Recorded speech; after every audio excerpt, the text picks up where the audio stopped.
Tollywood దర్శకధీరుడు SS రాజమౌళికి జపాన్లో అరుదైన గౌరవం దక్కింది. ఆయన దర్శకత్వంలో రూపుదిద్దుకున్న బ్లాక్ బాస్టర్ RRR మూవీ ఏడాదిన్నరగా అక్కడ థియేటర్లో విజయవంతంగా ప్రదర్శితమవుతున్న విషయం తెలిసిందే. ఈ నేపథ్యంలో మార్చి 18వ తేదీన ఓ ప్రత్యేక షో నిర్వహించారు. ఈ షోకి స్వయంగా రాజమౌళి జపాన్ వెళ్లి హాజరయ్యారు. భార్య రమతో కలిసి అక్కడికి చేరుకున్నారు. ఈ సందర్భంగా ఓ 83 ఏళ్ల వృద్ధురాలు రాజమౌళికి ప్రత్యేక బహుమతి అందించారు.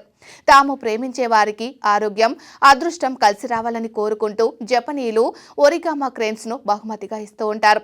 ఈ నేపథ్యంలోనే RRR చిత్రం తనకు గొప్ప అనుభూతిని ఇచ్చినందుకు గాను ఆ 83 ఏళ్ల బామ జక్కన్నకు ఈ అరుదైన గిఫ్ట్ ని ఇచ్చింది.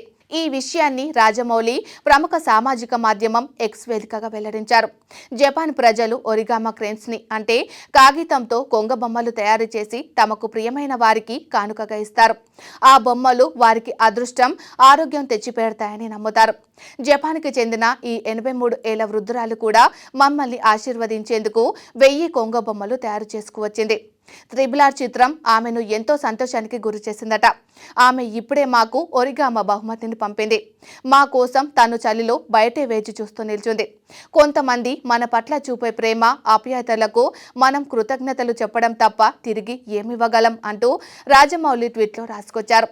ప్రస్తుతం ఈ ట్వీట్ వైరల్ అవుతుంది.